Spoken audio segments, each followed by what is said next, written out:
Inflation continues to impact Oklahomans as the prices of goods go up. Many are seeing their paychecks not go as far as they used to. This afternoon, Dr. Raj Basu from OSU Tulsa's Department of Management is here to talk about how we can negotiate a higher salary at work. Dr. Basu, thank you so much for being here. Thanks for having me. You know, not all jobs have the ability to where you can negotiate, but there are a lot of jobs where you can. Is that right? Yes, that is correct.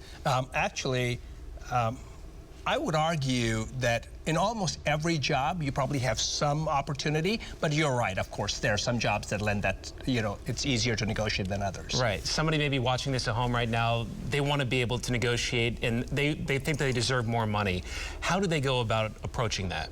I think probably the way you want to start the process is make a list of all the great things you've accomplished at your work over the last couple of years or so. So assuming that you got your last salary raise 2 years ago, make a complete list of everything that you've done that you think is of value, and then that's where you start. You take that list, you put that list together. That gives you confidence too, right? So you make sure you're confident and then send that list to your boss before you start the process. Okay, right now, there's a shortage of workers in a lot of different industries.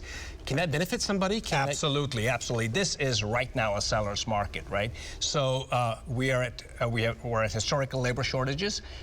No company wants to lose a really good employee for just a few $1,000s. It's a lot more expensive just to go get somebody, right? So yes, this is a great time to negotiate. It can be nerve-wracking going to your boss and saying, hey, I think I need more money. How would you tell somebody to approach that? I mean, is there a preparation you need to do beforehand that really plan out what you're going to do? Yes. So the first thing is, make sure, like I said, make a list of all the great things you've accomplished in the last year or the last couple of years. So, and give that to your boss. The other thing is don't make unreasonable demands. And the best way to do that is go find out if your market actually supports what you want. There are all these websites like salary.com, payscale.com, indeed.com. Go on them, put in the job title that you currently hold and the market you're currently in, and look for the salary range for that job. If you're below the median, perhaps ask for something between the medium and the high end. If you're already sort of towards the high end of that job, I think you could still ask, but your room to negotiate obviously is less. Yeah, should you have a specific number in mind? I mean, you can say $65,000, but would it be better to come in and say $65,500 or maybe a little bit more specific? Does that help? I think that's entirely up to you, but it's got to be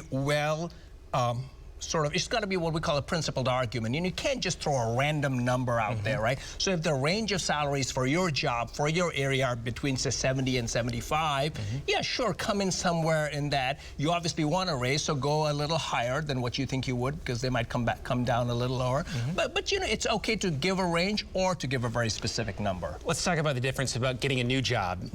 Say you've been in a job a long time, that's one way to do it. What if you're getting a new job? Is there a different way to approach that?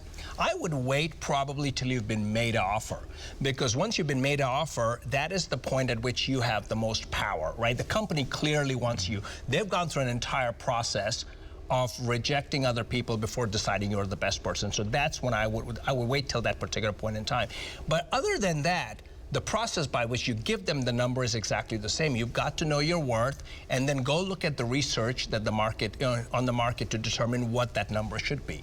Okay, great advice. Dr. Basu, thank you so much today. We appreciate it. Thanks so much. Yeah, Shannon Station, over to you.